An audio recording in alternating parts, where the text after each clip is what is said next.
You know, there is a lot of good news out there today. And let me just start with this. Americans are more satisfied than they have been in nearly 13 years with the way things are going in this country. That is according to the Gallup poll just today. Americans are more satisfied than they have been in nearly 13 years. This is great to see. On the economy, jobless claims remain near a 48-year low. Retail sales are up for the second month. Industrial production is up for the third straight month. So the economy is growing. Workers are getting ahead. There are new jobs and opportunities being offered by the day. But if you saw yesterday's Ways and Means hearing, Democrats are still using the same old doom and gloom that they were using 6 months ago. They seem to be in deep denial about all of this good news. It was bizarre before, and it's even more bizarre now, when Democrats are openly calling for tax increases, which will do nothing but harm our economy. A thriving economy means there are more job openings. A thriving economy means there are more opportunities. A thriving economy means families get ahead, people get out of poverty, kids come out of college with opportunities and offerings. That's what a thriving economy means. And there could not be a better time to take action to help more people join our workforce. That is why the farm bill that we are debating today is so critical. It sets up a system for SNAP recipients, where if you are able to work, you should work to get the benefits. And if you can't work, we'll help you get the training you need. We will help you get the skills you need to get an opportunity. This is going to get more people out of poverty. This is going to get more people a steady job. This is going to get more people moving toward a good career. It will help people go from where they are to where they want to be, to realize their own version of the American idea. I am very pleased that we are moving forward with this phase of the Better Way agenda. If you recall, when we ran on this in 2016, this was a core component of what we told the country we would do if given the opportunity. Well, here we are. Another part of that agenda also calls for helping our veterans. And yesterday, the House took a big bipartisan step to improve health care at the VA. The House took a big bipartisan vote to toughen penalties for those who intentionally target law enforcement officers as well, this being Police Week. Today, the Energy and Commerce Committee has its final markup on legislation to crack down on the opioid crisis in America. And we will soon move forward on financial services reforms that will help small businesses get better access to loans and capital. So it is good to see the country feeling better. It is good to see the country feeling better about how things are going. And it's good to see confidence and optimism coming back. And it's very good for us to be making progress on these things that matter the most in people's lives, which is why we are here. Questions? No glasses today. Casey. Thank you, Mr. Speaker. Today is the one-year anniversary of the start of the Mueller probe, and I'm well aware of what you said before about the probe, but recently the Vice President told Andrea Mitchell that he thinks it's time for Mueller to wrap it up. Do you agree with the Vice President?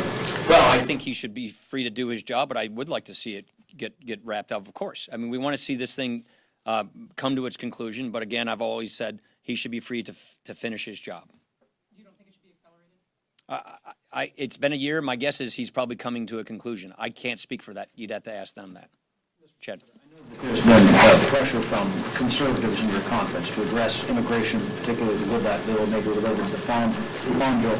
Describe these tensions in your conference over this issue of immigration and the idea that they're trying to tie this immigration issue in some form, specifically with that proposal, to farm policy. I don't think people say they are unrelated. Yeah, they are unrelated, and I wouldn't describe that as accurate, that they're trying to tie it to one to the other.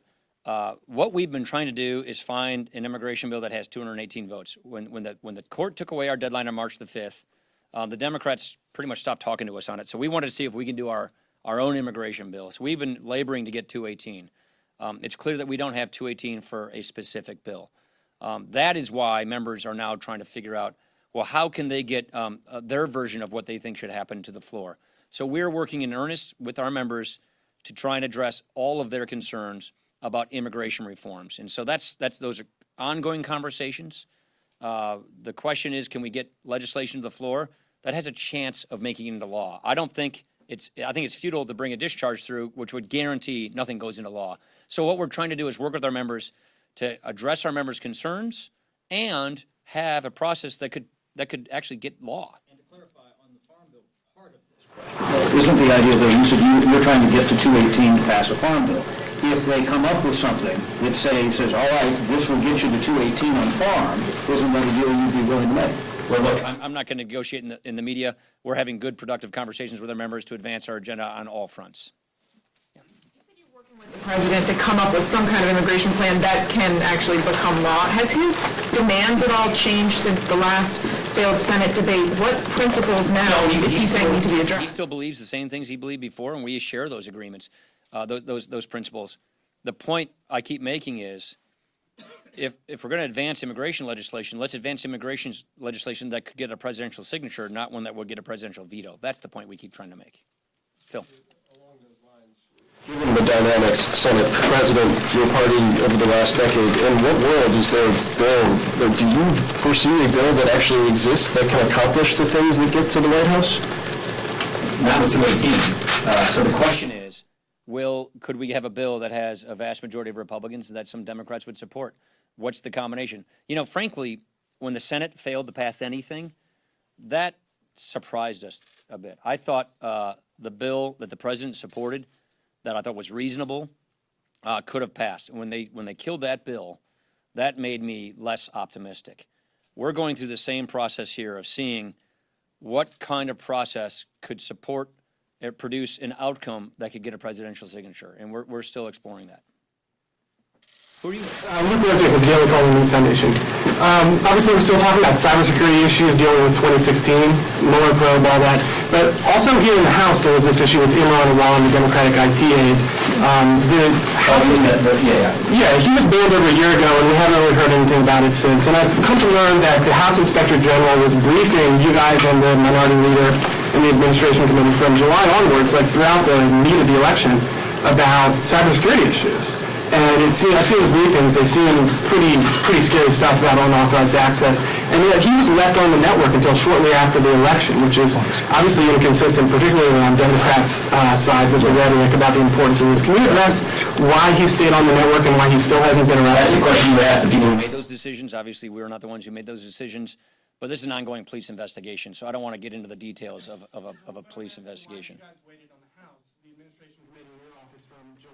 Until October of 2016. I'm not going to comment on an ongoing police investigation. Yeah. It's still possible for this Congress to review a new NAFTA deal, given the deadline the statutory deadline that you cited. Right. Yeah. So people think this was my deadline. No, it's the law. Right. I understand that. And if so, where the wiggle room would be? The wiggle room would be at the ITC. The question is, can the ITC constrict their time that they would take to process? And that's where the wiggle room would be. So it's really a question for the ITC. My guess is there's probably some wiggle room at the ITC on how long it takes for their part of the process, but not an indefinite amount. And that means time is really of the essence. So it is still possible. I think it is still possible, provided the ITC takes less time. Yeah. Returning immigration, is it still the White House's view, in your understanding, that they're sticking to that January framework, or are they willing to talk about a narrower bill that could get that sweet spot where you get a vast majority of Republicans and perhaps? I'll have to defer to the White House. I don't want to speak for the White House. The president hasn't changed his opinion, his principles, his pillars, and if there's a change, I would defer you to the White House. It's fair to say that the White House is still engaged in these conversations? Yes. Yeah, absolutely. Becca. Success in convincing the president that the pillars he laid out and the demands he has for an immigration bill just aren't going to pass through Congress, and he needs to come to the table. I agree with his pillars. I think the president made a very good faith effort. Moving to a merit-based system is in the interest of our country and our economy. A lottery makes no sense, and converting a lottery into a merit-based system makes a lot of sense.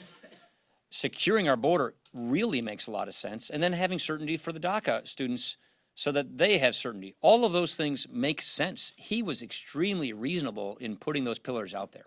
Last question, Senate or the House, they didn't pass. Again, I think that's a question for the other side, but the president, I think, has been extremely reasonable. Who are you with?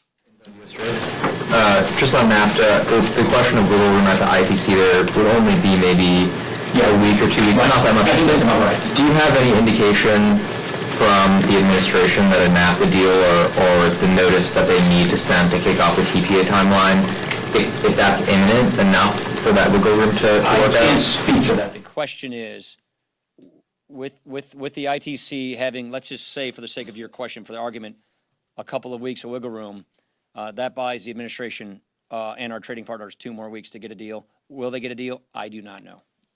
All right. Thanks, everybody. Appreciate it.